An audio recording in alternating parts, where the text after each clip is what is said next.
In the quiet morning light of a summer day, the London air was unusually clear when Sherlock Holmes received a letter that piqued his interest. It came from Inspector Stanley Hopkins, a bright young detective from the Sussex Constabulary, requesting Holmes's assistance with a strange and violent murder that had occurred in a village by the coast. "Come, Watson," Holmes said, snapping the letter shut with a look of curiosity on his face. "A man has been pinned to the wall of his cabin with a harpoon, quite literally. This is no ordinary crime." We boarded the train that same morning and alighted at a small, secluded wayside station. From there, a carriage took us deep into the countryside, winding through remnants of ancient forests. The area we passed through was once part of the Great Weald, the vast and nearly impenetrable woods that had once protected the Britons from Saxon invaders. Now, however, most of the forest was gone, cleared centuries ago to feed the iron smelting furnaces of the region. It had left behind nothing but scarred land and sparse groves.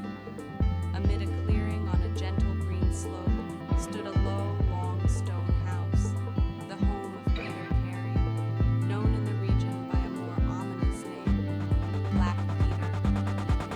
A short distance away, hidden partially by bushes, was a small wooden outhouse. It was simple in design, with a single window and door, and it was here that the grisly crime had occurred. Stanley Hopkins met us at the scene.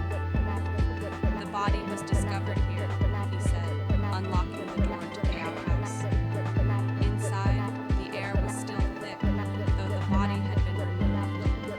The room bore the unmistakable scent of old smoke and sea salt, with its floorboards groaning underfoot. Holmes examined the place intensely, inspecting every corner. Hopkins filled us in on the details. Peter Carey had once been the captain of a whaling ship called the Sea Unicorn. He had retired some years ago, purchasing this cottage and living in solitude. Known for his foul temper and heavy drinking, Carey had made no friends in the area. On the morning after his murder, he was found skewered to the wall with one of his own harpoons, the weapon buried so deep that it pierced the timber behind. Holmes listened without interruption, running his fingers along the window frame and then to the shelf along the wall. "Have you taken anything from this shelf, Hopkins?" Holmes asked. "Number everything has been left exactly as it was." Holmes nodded. "Something once lay here, a book or a box. You can see the space where the dust is thinner." Holmes moved on, examining the lock and the window latch. Then he paused and pointed. "Someone has tried to break in. See these scratches around the key? Recently made." Hopkins looked closely. "I swear those weren't there yesterday." "Then it seems our mystery visitor has returned," Holmes mused. "He may try again tonight. We must be ready." That night, hidden in the bushes behind the lamp, we waited in silence. A fine drizzle fell from the sky, whispering through the leaves above us. We sat still, watching the stars vanish behind clouds, the night stretching long. Then, just after 2:30, a sharp click came from the gate. Footsteps, a faint rustle. Then the unmistakable sound of someone fiddling with the lock. A soft creak followed as the door opened. A match flared, and soon the glow of candlelight filled the tiny hut. Through the curtain, we saw a young man, thin and pale, with a black mustache and haunted eyes. He trembled as he stepped further inside, moving quickly to the shelf. He retrieved a large logbook and scanned its pages, eyes darting rapidly. Suddenly, he slammed the book shut in frustration and moved to leave. That was when Hopkins lunged from the shadows, seizing him by the collar. The young man Nelligan gave a terrified gasp, but didn't struggle. Inside the hut, we lit the candle again and saw him more clearly. He was finely dressed, but he seemed more scholar than criminal. "Who are you?" asked Hopkins sternly. "And what do you want here?" "My name is John Hopley Nelligan," he said after a long pause, "and I swear I had no hand in Peter Carey's death." With some hesitation, Nelligan told his story. Years ago, his father had been a banker, Nelligan of Dawson and Nelligan, who had disappeared amid a massive financial scandal. Everyone assumed he had fled with stolen securities. But recently, some of those missing bonds had resurfaced on the London market. Curious and desperate to clear his father's name, John traced the source back to Peter Carey. Carey had once sailed a whaling vessel in northern waters. Nelligan believed that his father, while attempting to flee England to Norway, had encountered Carey's ship. But what had happened next? His father never returned. Perhaps Carey had taken possession of the securities. I came to speak with Carey, but he was already dead. I only wanted to read his ship's log to find a clue about my father's fate. Hopkins looked skeptical. "Then how do you explain this?" he asked, holding up a bloodstained notebook with Nelligan's initials. Nelligan collapsed into the chair. I didn't know I left it. I must have dropped it the first night I came, but I swear I never saw Carey alive." Hopkins felt he had solved the case. A motive, opportunity, evidence.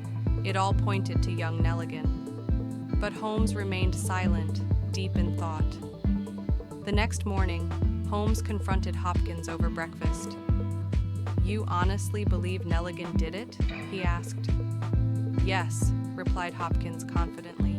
"The evidence is clear. But have you considered this? Could a young, frail man like Nelligan drive a harpoon through a grown man and into a wall? It takes tremendous strength. And what about the rum and the tobacco? Carey rarely drank rum, but the killer had been drinking it with him. No, my dear Hopkins, we must look for a seaman, a strong one, a harpooner." That afternoon, Holmes disguised himself as a shipping agent and posted advertisements looking for skilled harpooners for an Arctic voyage. He received several responses and arranged interviews at Baker Street. The third man to appear was Patrick Cairns, a burly, bearded man with dark, glaring eyes. His appearance was formidable, and Holmes was immediately on alert. "You've done whaling trips?" Holmes asked. 26 voyages, Cairns replied proudly. "Good. Sign here." As Cairns leaned over, Holmes sprang into action, slipping a pair of handcuffs around the man's thick wrists. The struggle was brief, but intense. Only with Watson's revolver drawn did Cairns cease fighting. "So, you've got me," he growled, "but call it what it was. Not murder. I killed Black Peter, but I had to. He came at me with a knife." Holmes nodded. "Tell us everything." The tale Cairns told was chilling. In August of 1883, the Sea Unicorn rescued a drifting yacht whose crew had vanished in a storm. Only one man was aboard, a banker. Cairns saw Carey speak privately with the man for hours. One night, Cairns secretly witnessed Carey pushing the man overboard. The incident was hushed up. Cairns kept silent, but years later he tracked Carey down, hoping to blackmail him with what he knew. At first, Carey agreed to pay, but during their second meeting, he grew drunk and violent. He threatened Cairns with a knife. Cairns, quicker, grabbed the harpoon and drove it through Carey in self-defense. He took the tin box the banker had brought aboard years earlier. hoping it held riches, but found only worthless papers. Desperate and broke, he tried to sign up for a new voyage through Holmes's advertisement, not knowing it was a trap. Holmes handed the case over to Hopkins, who stood amazed at the clever trap that had caught the real killer. "And what of young Nelligan?" Hopkins asked. "He must be released at once. The tin box should be returned to him. And you, my friend, must remember, always consider the alternative." Holmes and I left London soon after, bound for the cool tranquility of Norway, content that justice had once again prevailed, not by assumption, but through the sharp and reasoned mind of Sherlock Holmes.